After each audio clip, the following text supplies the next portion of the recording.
Olá, boa noite. Primeira turma do Supremo Tribunal Federal mantém prisão preventiva de Domingos Brazão, um dos acusados de ordenar o assassinato da vereadora Marielle Franco e do motorista Anderson Gomes. Polícia Federal investiga incêndio na casa onde morava o autor do atentado ao STF. Justiça Paulista passa a garantir visitas virtuais a presos estrangeiros. Força Integrada de Combate ao Crime Organizado apreende 2 toneladas de drogas e armas no Amazonas. Ministério Público do Trabalho lança campanha de combate ao assédio sexual. O Jornal da Justiça desta segunda-feira, 18 de novembro, começa agora.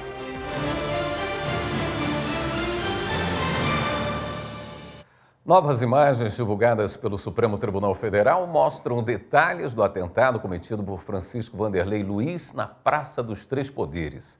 A Polícia Federal também investiga um incêndio nesse fim de semana na casa onde ele vivia com a ex-mulher, em Rio do Sul, Santa Catarina. A repórter Marta Ferreira traz mais informações. As imagens são do Sistema de Segurança do Supremo e estão em alta definição. É possível ver que uma segunda bomba foi jogada em direção à entrada principal do prédio. Ela quase atingiu um grupo de pessoas que estavam saindo logo após a sessão de julgamento terminar. Quando Francisco Vanderlei Luiz se aproxima, os seguranças imediatamente são alertados, principalmente pelo jeito que o homem estava agindo. Os seguranças foram até ele. Em outro vídeo, minutos antes, é possível ver o homem vindo em direção ao ponto de ônibus com o guarda-chuva, já bem próximo ao edifício sede do Supremo Tribunal Federal. Eram por volta das 7h27 da noite. Chovia na hora. Na sequência, ele vai em direção à Estátua da Justiça, na Praça dos Três Poderes. Imagens em plano aberto mostram Francisco lançando os explosivos na obra. Essas imagens estão ajudando nas investigações. A Polícia Federal trata as explosões como ato terrorista e apura se o homem agiu sozinho ou recebeu algum tipo de apoio. Um outro artefato explodiu dentro de um carro no estacionamento do anexo 4 da Câmara dos Deputados.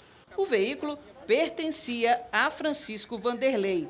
Também foram encontrados artefatos explosivos na casa alugada por Francisco há 4 meses em Ceilândia, região administrativa de Brasília, a cerca de 30 quilômetros da Praça dos Três Poderes. A Polícia Federal investiga também o incêndio que aconteceu nesse fim de semana na casa onde Francisco Vanderlei Luiz morava na cidade de Rio do Sul, em Santa Catarina. A ex-mulher dele vivia no local e as informações preliminares da polícia apontam que ela tenha ateado fogo no imóvel. Ela foi socorrida por um vizinho, atendida pelo Corpo de Bombeiros e encaminhada para um hospital em estado grave. Até agora, 9 pessoas já foram ouvidas. O Instituto Nacional de Criminalística da Polícia Federal divulgou imagens que mostram a extensão dos ferimentos causados pela bomba no crânio de Francisco Vanderlei Luiz e levou à morte. No Supremo, o ministro Alexandre de Moraes foi designado para ser o relator do inquérito que vai apurar as explosões. A escolha foi feita com base na regra de prevenção, já que Moraes atua no comando das investigações sobre os atos golpistas de 8 de janeiro de 2023. O repúdio dos ministros do STF ao atentado contra a Corte, ocorrido na última quarta-feira, é um dos destaques do podcast Supremo na Semana. O programa já está no ar no YouTube do STF e demais plataformas de áudio. Acompanhe a reportagem de Carolina Chaves.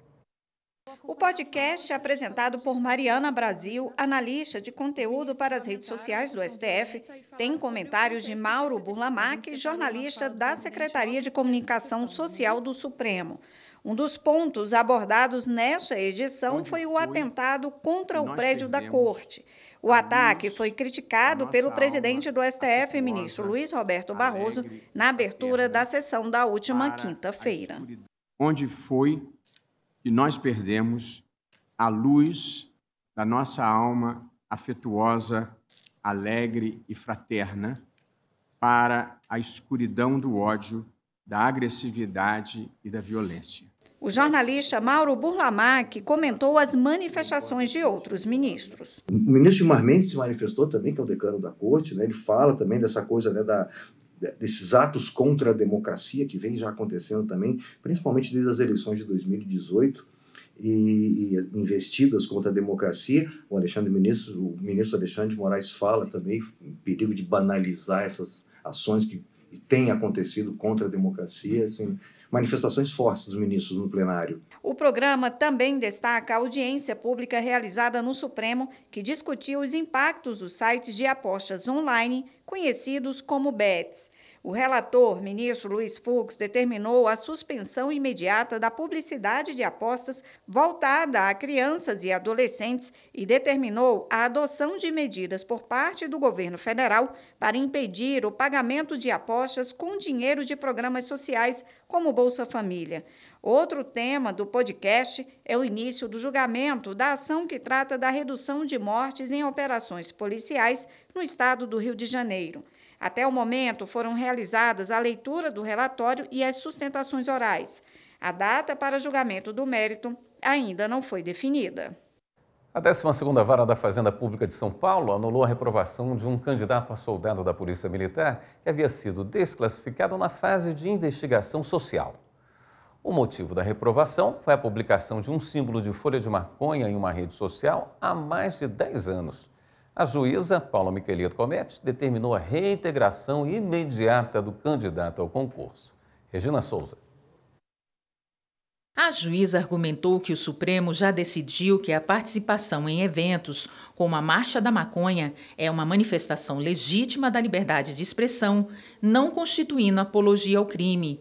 Ela também mencionou que, em decisão recente, o STF estabeleceu que o porte de maconha para uso pessoal não é crime.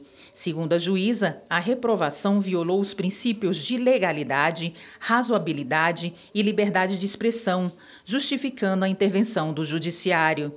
O candidato foi aprovado nas demais fases do concurso e alegou que a sua desclassificação não foi justificada, causando prejuízos morais.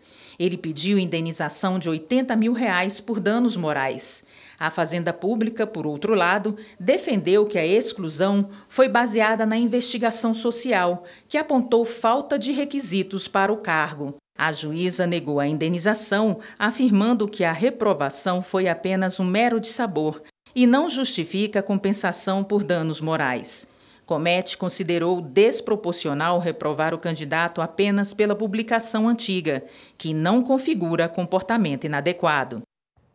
Uma decisão da Justiça Paulista passou a garantir visitas virtuais a presos estrangeiros em São Paulo. Acompanhe mais detalhes com Flávia Alvarenga. A Justiça de São Paulo atendeu a um pedido da Defensoria Pública do Estado e também da Defensoria Pública da União. A juíza Luísa Barros Verotti concedeu uma liminar para determinar que o réu, por meio da Secretaria de Administração Penitenciária, apresente no prazo de 30 dias cronograma para a viabilização permanente de correspondências e visitas virtuais de pessoas estrangeiras a seus familiares presos, com periodicidade mínima semanal, em igualdade de condições com as pessoas nacionais presas. O projeto Conexão Familiar permite as visitas virtuais, feitas por videoconferência, entre o preso e a família. Mas, segundo as defensorias públicas, os parentes dos presos estrangeiros não têm determinados documentos, como o CPF, e, por isso, não conseguem realizar as chamadas visitas virtuais.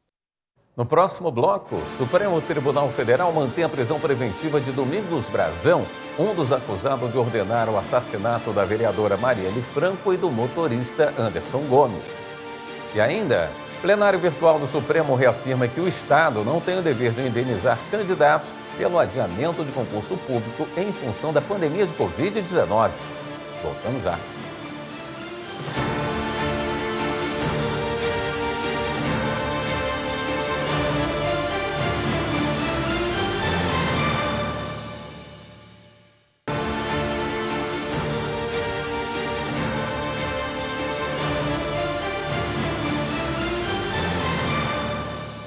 Por unanimidade, a primeira turma do Supremo Tribunal Federal decidiu manter a prisão preventiva de Domingos Brazão. Ele é um dos acusados de ordenar o assassinato da vereadora Marielle Franco e do motorista Anderson Gomes. O colegiado analisou no plenário virtual um recurso da defesa de Brazão que pedia que ele fosse liberado com a aplicação de medidas cautelares. Prevaleceu o voto do relator do caso, o ministro Alexandre de Moraes, favorável à manutenção da prisão. Ministros do STF estiveram em Cuiabá participando de um seminário que celebrou os 35 anos da Constituição de Mato Grosso. Reportagem de Fernanda Fernandes. Os ministros do Supremo Tribunal Federal, Alexandre de Moraes, Flávio Dino e Gilmar Mendes, durante visita a Cuiabá, participaram do seminário que celebrou os 35 anos da Constituição de Mato Grosso, na sede da Assembleia Legislativa.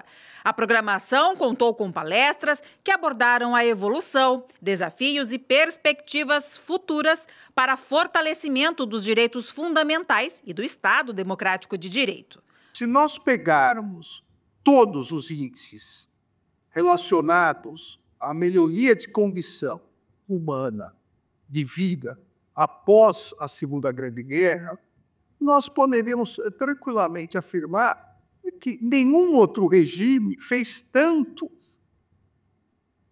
pela mulher, pelo homem, pela criança, questão da mortalidade infantil, quanto os regimes democráticos. A produção agropecuária é estratégica para o Brasil.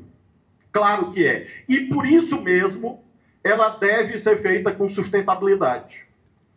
É, em primeiro lugar, um mandamento constitucional, artigo 225, mas é também, sobretudo, um ato de inteligência. Então, a sustentabilidade é um imperativo do Estado Social de Direito. A Constituição de 88 tem uma marca extremamente generosa no que concerne a abertura para os direitos e garantias fundamentais. E faz um avanço significativo no que concerne aos direitos sociais, como o direito à educação, o direito à saúde, que tem sido objeto de grande preocupação no âmbito do Supremo Tribunal Federal.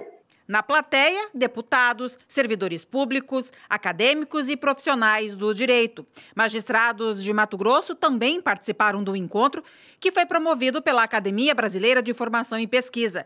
E quem representou o Tribunal de Justiça mato-grossense foi o presidente eleito para o próximo biênio, desembargador José Zuquim Nogueira. Eu agradeço a Deus por me permitir participar desse evento tão importante para Mato Grosso. Era juiz de Sinop. E foi uma alegria imensa por todos aqueles que começaram a integrar e vir para Mato Grosso para o desenvolvimento desse estado. Parabéns pelas comendas bem merecidas e parabéns também por essa sessão maravilhosa. Muito obrigado. O plenário virtual do Supremo Tribunal Federal reafirmou que o Estado não tem o dever de indenizar candidatos pelo adiamento de concurso público em função da pandemia de Covid-19. Para o relator, ministro Luiz Roberto Barroso, a imprevisibilidade inerente à emergência sanitária afasta a responsabilidade civil do Estado pela imposição de medidas restritivas. O tribunal já tinha entendimento sobre a matéria, mas agora ela foi julgada sob a sistemática da repercussão geral, fixando a tese. O projeto de inclusão social Partiu Aula na Justiça concluiu a 7ª turma do 2º ciclo. A ação socioeducativa tem o objetivo de ajudar jovens a sair do tráfico de drogas com a ajuda da cultura hip-hop. Nas aulas são realizados ensinos sobre cidadania, expressão e cultura, além de iniciação musical.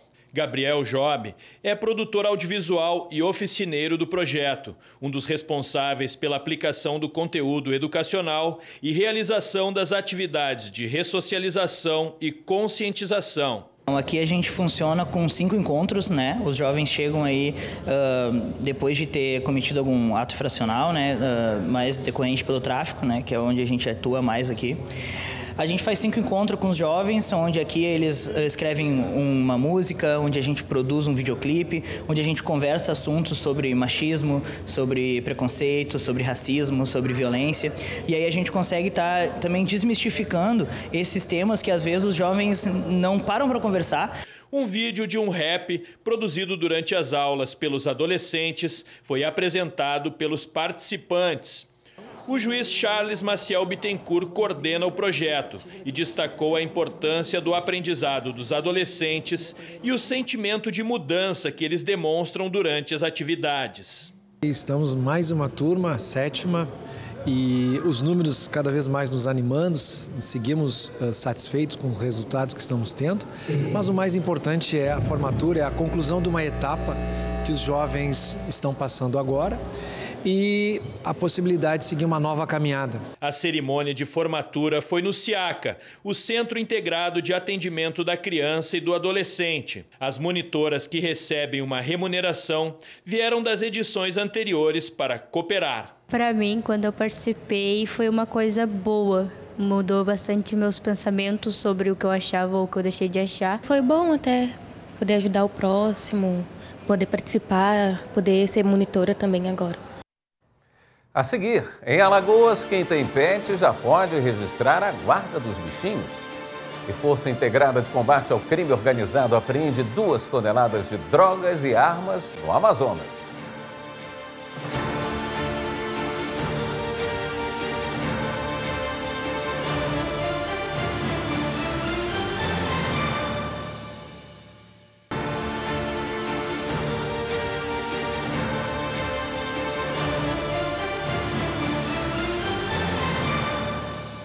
Em Alagoas, quem tem pet já pode registrar a guarda dos bichinhos. Os detalhes na reportagem de André Risco. A partir de agora, a guarda de pets já pode ser registrada em cartórios de títulos e documentos de Alagoas. Com a novidade, Alagoas sai na frente. Agora, o registro da declaração de guarda pode ser realizado mediante requerimento em todo o estado. A ideia é que o tutor, ou seja, aquele indivíduo que cuida de um animal, possa, em cartório, declarar que ele é o responsável por aquele animal e também indicar informações importantes, como vacinação, como a própria qualificação dos tutores, algum dado importante que seja registrado. No dia em que o pet falecer também faz esse registro. Para o presidente do Instituto de Registro de Títulos e Documentos de Pessoas Jurídicas do Brasil, Rainei Marinho, regular a guarda dos pets é uma necessidade da sociedade atual. O documento vem só reafirmar, a guarda do pet. Imagine só, você vai viajar com o seu cachorrinho, com o seu bichinho, com o seu gatinho, com o seu animal, seu pássarozinho, e como é que você comprova que você é o guardião dele? Não tinha documento nenhum que fizesse isso. Ele explicou também quais documentos são necessários para fazer o registro, inclusive no caso de animais silvestres. Os tutores têm que encaminhar os documentos completos, vão preencher uma ficha cadastral dentro da Central Brasil, vão bater uma foto de frente do bichinho, uma foto de lateral do seu bichinho, lateral, vão preencher completamente aquilo ali, vão encaminhar como anexos digitalizados os seus próprios documentos, preenchido todos os campos, encaminhar para nós vamos fazer o orçamento, os tutores fazem um pagamento também eletronicamente, sem sair de casa, e vão receber a certidão eletronicamente também, sem sair de casa. Não precisa vir o cartório vai até você. A Maria Laura e o Amós adotaram a Roma há uns 6 anos. Hoje, a cadelinha é praticamente uma filha para os dois. Contamos para eles sobre a novidade do registro de guarda, e ela afirmou que o documento vai garantir mais segurança para os donos de pets. Eu acho muito bom, dá muita segurança para os donos dos pets e eu acho que é muito bom isso. Polícia Federal faz operação contra fraudes em empresa de segurança privada no Ceará. Força Integrada de Combate ao Crime Organizado apreende 2 toneladas de drogas e armas no Amazonas. E torcedor é suspeito de jogar bomba que feriu fotojornalista. Confira.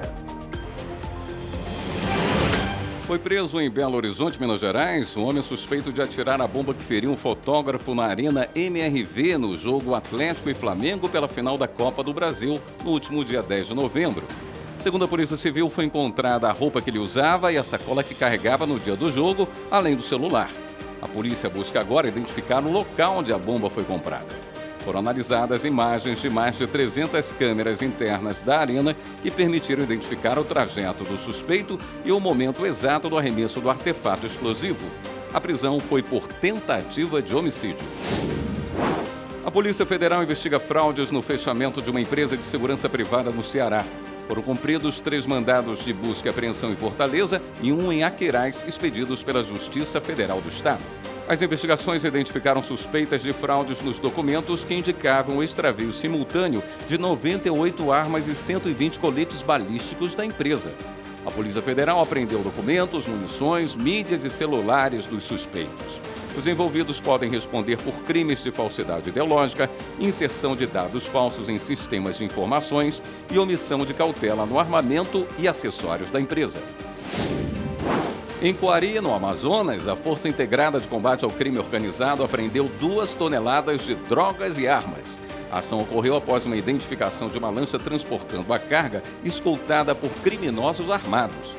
A origem do transporte foi na Tríplice Fronteira, área estratégica para o tráfico internacional. Após confronto entre a Polícia Federal e os ocupantes da lancha, eles a abandonaram e se jogaram no rio. A lancha ficou desgovernada e encalhou. O material foi encaminhado para a Superintendência da PF no estado. O Ministério Público Federal enviou ao governo uma recomendação para que sejam adotadas medidas de combate à discriminação e incentivo à população LGBTQIA+, nos esportes. Márcio Fontinelli. O Ministério dos Esportes recebeu do Ministério Público Federal uma recomendação para que seja criado de forma definitiva o grupo de trabalho técnico para combater a LGBTfobia nas competições e nas áreas de lazer e esportivas no Brasil, incluindo ações para incentivar as comunidades a participar dos esportes. O pedido tem como base as novas diretrizes do Comitê Olímpico Internacional. O MPF aguarda há mais de 1 ano as informações sobre a criação do GT, ainda que o governo federal tenha respondido os questionamentos, nada foi feito efetivamente. Se o Ministério dos Esportes não se posicionar em relação à recomendação, o MPF vai entrar com medidas judiciais. A seguir, vamos saber como anda o mercado de trabalho para quem tem mais de 50 anos. E ainda, o Ministério Público do Trabalho lança campanha de combate ao assédio sexual. Voltamos já.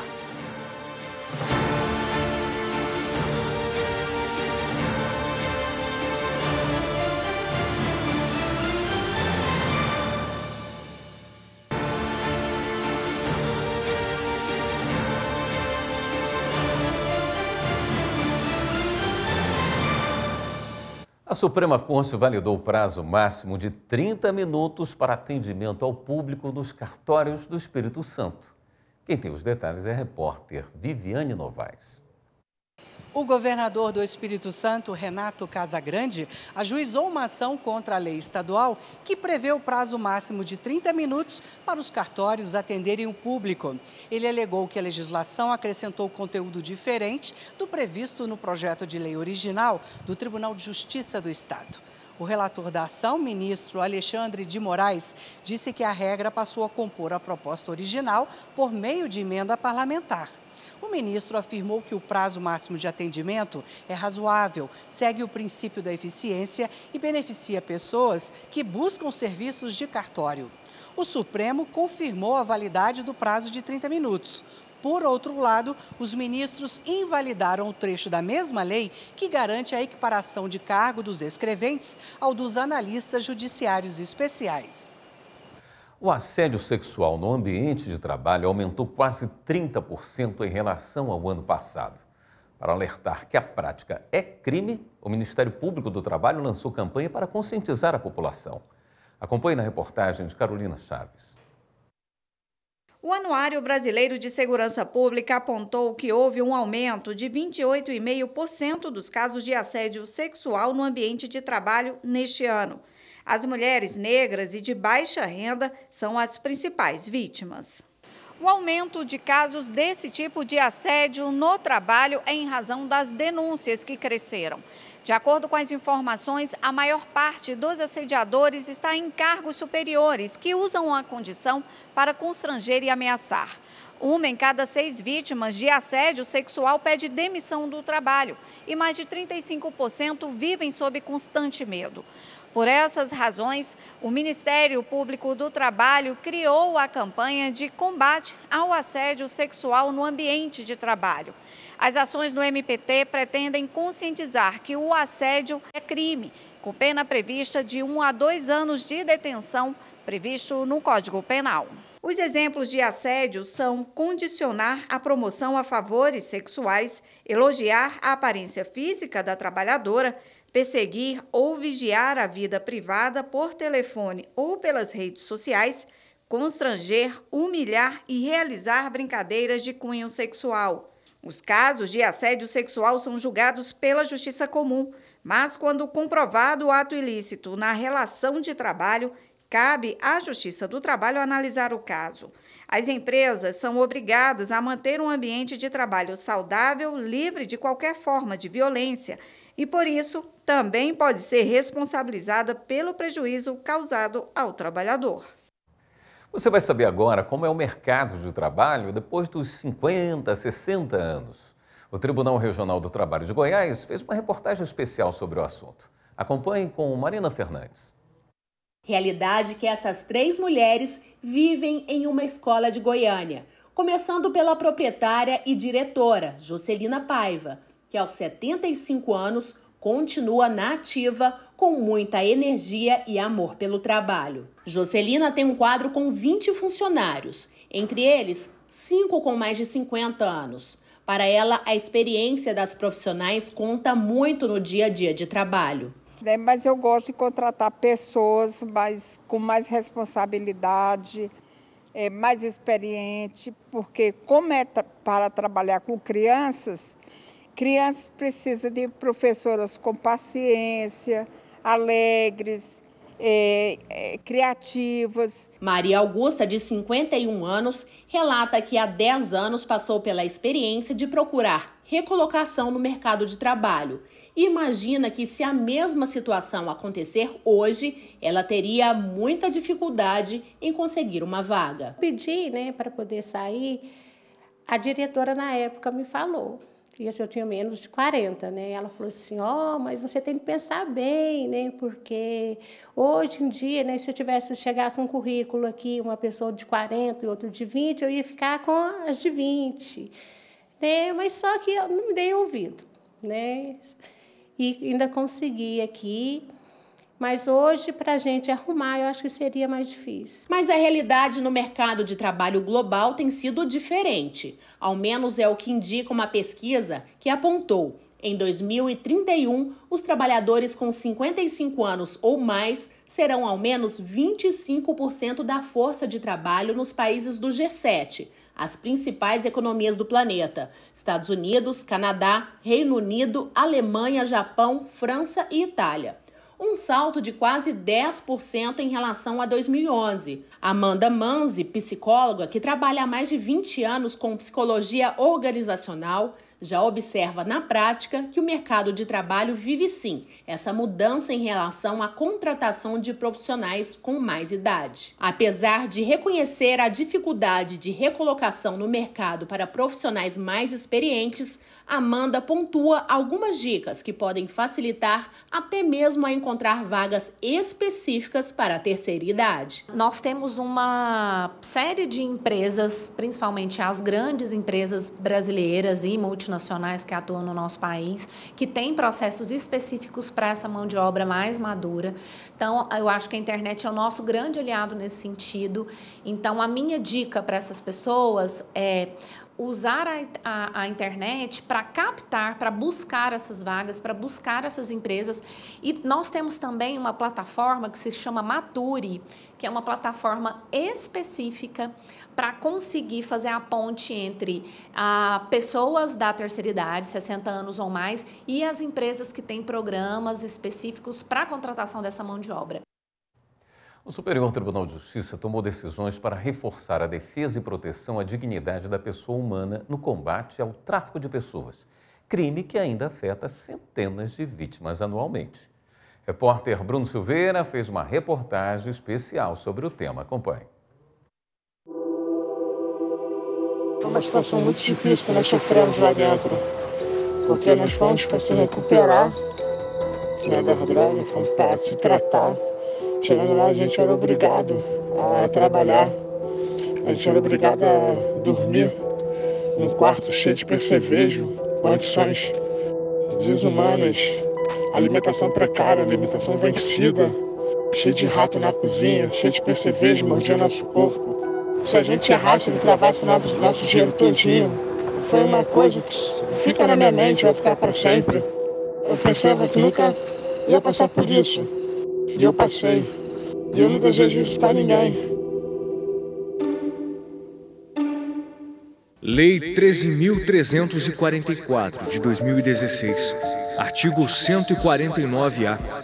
Agenciar, aliciar, recrutar, transportar, transferir, comprar, alojar ou acolher pessoa mediante grave ameaça, violência, coação, fraude ou abuso com a finalidade de remover-lhe órgãos, tecidos ou partes do corpo, submetê-la a trabalho em condições análogas à de escravo, submetê-la a qualquer tipo de servidão, adoção ilegal ou exploração sexual. Em 2016, o país ganhou a primeira legislação sobre o tráfico de pessoas. O movimento em defesa à dignidade da pessoa humana começou de forma global com o Protocolo de Palermo, em vigor desde 2003. O Brasil ratificou o protocolo em 2004. É um crime considerado complexo porque ele exige três fases, né? A primeira fase é esse agenciamento, justamente com a utilização de fraude, de falsas promessas, coação, grave ameaça, e aí o fim, que é a exploração desse trabalhador, a condição análoga de escravo ou até a exploração sexual. Desde 2005, o governo brasileiro contabiliza números e publica relatórios sobre o tráfico interno e internacional de pessoas, com base na coleta de dados de 12 instituições públicas, compilados pelo Ministério da Justiça. Entre as 5 classificações atuais do crime, adoção ilegal, remoção de órgãos e servidão foram incluídas pela lei de 2016. Os homens são as maiores vítimas da exploração com fins de trabalho, enquanto as mulheres são maioria entre as vítimas para fins sexuais. Dados dos Centros de Referência Especializados de Assistência Social no país, os CREAS, mostram que entre 2021 e 2023, quase 1.500 pessoas foram contabilizadas como possíveis vítimas das variações de tráfico, sendo 523 mulheres e 950 homens. Entre as denúncias recebidas pelo Ligue 180 e Disque 100, canais oficiais do governo federal, a maioria das vítimas de tráfico de pessoas é de mulheres e adolescentes e crianças do sexo feminino, somando 415 denúncias de um total de 537 ocorrências entre 2021 e 2023. A Polícia Federal também mantém registros dos inquéritos de tráfico de pessoas. Em 3 anos, são 94 ocorrências contabilizadas no país pela PF. No mesmo período, foram 35 operações policiais para combater a prática e desarticular quadrilhas especializadas neste tipo de crime. E com o avanço da tecnologia, desde 2021, o pós-pandemia trouxe uma nova finalidade para o tráfico de pessoas.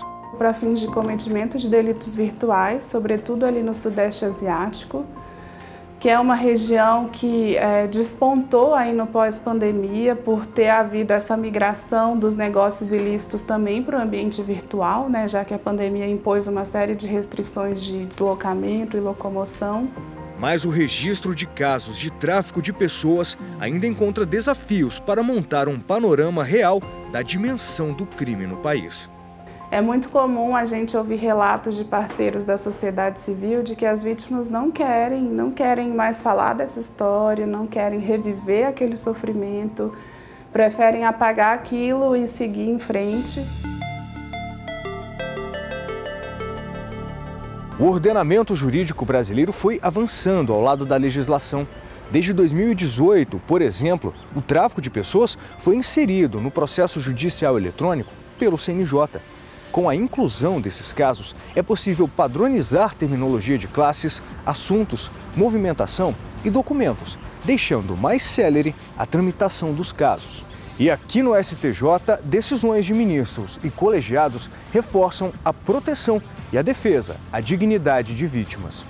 No recurso ordinário em habeas corpus, julgamento de trabalho análogo à escravidão, os réus pediram para o STJ trancar a ação, mas tiveram o pedido negado pelos ministros da 6ª turma. Em 11 tópicos diferentes, os ministros consideraram que os denunciados aliciavam trabalhadores venezuelanos que foram submetidos a condições análogas à escravidão, com descontos salariais como com despesas básicas. Em outro julgamento envolvendo exploração sexual, um homem preso por participação no tráfico internacional de pessoas interpôs recurso ordinário ao STJ para revogar prisão preventiva. A 5ª turma negou-lhe provimento, pontuando que a ordem prisional evidenciou que o acusado de exploração sexual de crianças e adolescentes demonstrava periculosidade concreta. Com isso, a necessidade da prisão cautelar. O problema está na base. O ideal seria inscrição dessas pessoas no CadÚnico, maior assistência a essas pessoas, aumento da escolarização, aumento da empregabilidade. Tudo isso são fatores sociais e econômicos que precisamos enfrentar. E assim, fica um sentimento de ter um desprezo da vida, sabe? Pelas condições, por tudo que nós vivemos lá dentro. Mas um sentimento bom porque eu fui resgatado por uma equipe boa. Vou morrer, esse sentimento vai comigo.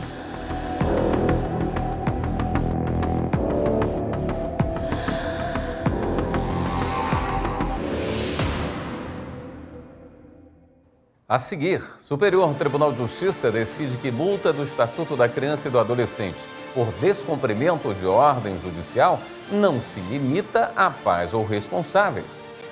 E o programa Verde Novo da Justiça de Mato Grosso? Voltamos já.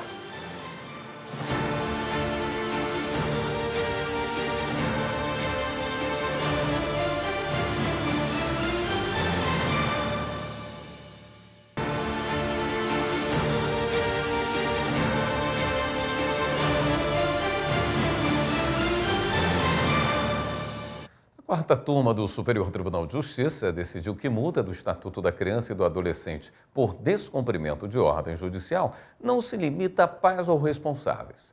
Veja na reportagem de Liamara Mendes. O Estatuto da Criança e do Adolescente, o ECA, é o principal instrumento normativo do Brasil sobre os direitos desses cidadãos e cidadãs. De acordo com o documento, são consideradas crianças as pessoas até 12 anos de idade incompletos e adolescentes aquelas entre 12 e 18 anos de idade. Ana Luísa Miller é supervisora da Seção de Apuração e Proteção da 1ª Vara da Infância e da Juventude do Distrito Federal. O órgão é um dos responsáveis pelo cumprimento das normas previstas no ECA. Uma das atribuições é a atuação e fiscalização em bares, festas e shows. Essa fiscalização ela não é somente relacionada a bebidas alcoólicas. A gente fiscaliza o ingresso e a permanência, se a idade está de acordo, o horário, se a criança tem autorização para participar de um espetáculo. Quando o produtor ou o empresário deixa de observar o que está previsto no ECA, aí ele vai sofrer uma penalidade. Então, no caso, é uma infração administrativa e ele vai responder um processo na Vara da Infância e da Juventude e vai ter uma pena se condenado ao pagamento de uma multa. O caso analisado envolve uma promotora de eventos que realizou a exposição agropecuária em São João Batista da Glória, em Minas Gerais. A Justiça havia negado o pedido dos organizadores para que crianças e adolescentes frequentassem o evento desacompanhados dos pais ou responsáveis.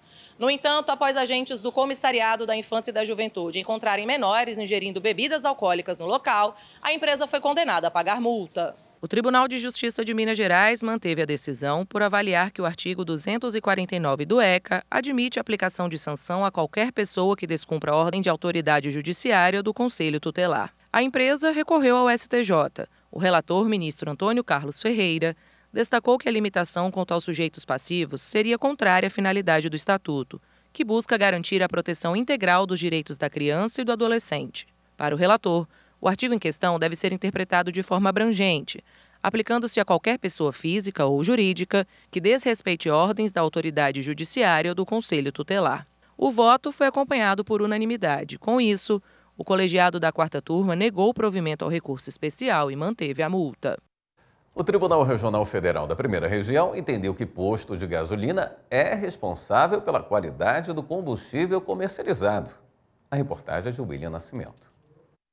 A 12ª turma do Tribunal Regional Federal da 1ª Região manteve a multa aplicada pela Agência Nacional do Petróleo, ANP, a uma rede de postos de combustíveis em Brasília, por vender gasolina fora das especificações técnicas quanto ao ponto final de ebulição. A defesa dos postos argumentou que a ANP só exige que verifiquem aspectos como cor, densidade e teor de álcool, sem a necessidade de conferir outras especificações, como o ponto final de ebulição. Contudo, a relatora do caso, desembargadora Ana Carolina Roman, reafirmou que a responsabilidade pela qualidade do combustível é do revendedor e o posto deve garantir que o produto esteja conforme os padrões exigidos pela legislação.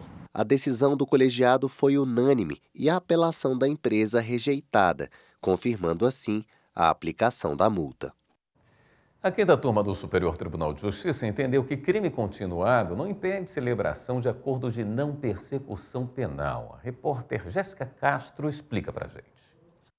Ao interpretar o Código de Processo Penal, os ministros do colegiado concluíram que a continuidade delitiva não impede o acordo de não persecução penal e também definiram que o acordo, conhecido como ANPP, pode ser aplicado retroativamente em processos em andamento, desde que presentes os requisitos legais e antes do trânsito em julgado. De acordo com o processo, um funcionário da Caixa Econômica Federal se apropriou de valores da instituição, mediante fraudes e manipulação de contas bancárias, causando um prejuízo significativo. Ele foi condenado por peculato 16 vezes na forma continuada e, por isso, o Tribunal Regional Federal da 3ª Região considerou que houve indício de dedicação à atividade criminosa e entendeu que não seria possível a ANPP. Depois disso, o acusado confessou os crimes espontaneamente, o que gerou redução de pena e, em seguida, substituição por medidas restritivas de direitos. O caso chegou ao STJ e o relator foi o ministro Ribeiro Dantas. Ele explicou que no crime continuado há uma conexão entre os delitos e que há na doutrina o Instituto da Continuidade para evitar excesso punitivo nas situações em que há uma série de infrações semelhantes e conectadas. A 5ª turma seguiu o entendimento do relator por unanimidade e, ao dar provimento ao recurso, entendeu estarem presentes os requisitos que autorizam a aplicação do ANPP, que seriam o delito não envolver violência ou grave ameaça, a pena mínima combinada ao crime ser inferior a 4 anos, o réu não ser reincidente em crime doloso, além de existir a possibilidade de confissão formal por parte do acusado. O Poder Judiciário de Mato Grosso promoveu nesse fim de semana mais uma ação do Programa Verde Novo, dessa vez na rodoviária de Cuiabá. O repórter Carlos Celestino acompanhou.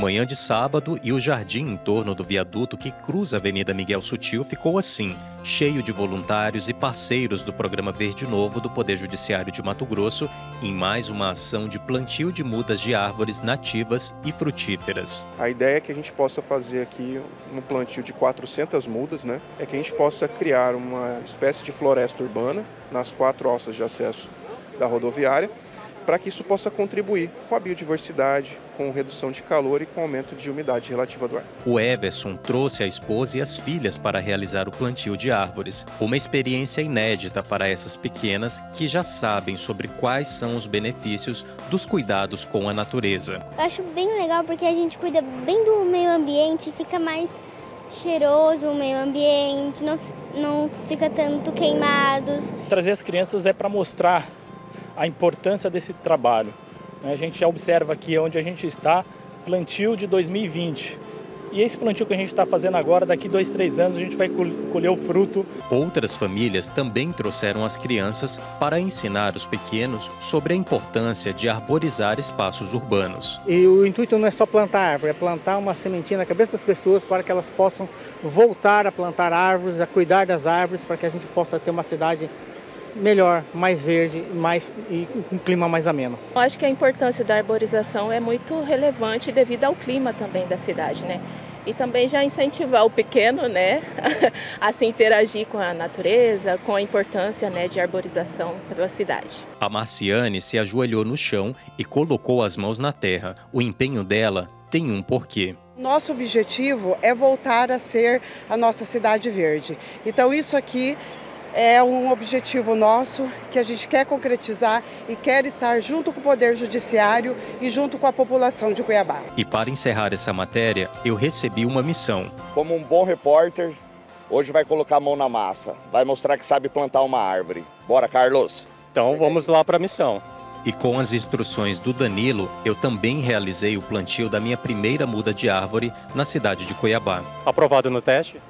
Eu acho que eu vou perder meu título para engenheiro florestal para um jornalista. Você está de parabéns. Essa edição do Jornal da Justiça fica por aqui. Uma boa noite para você. Até amanhã.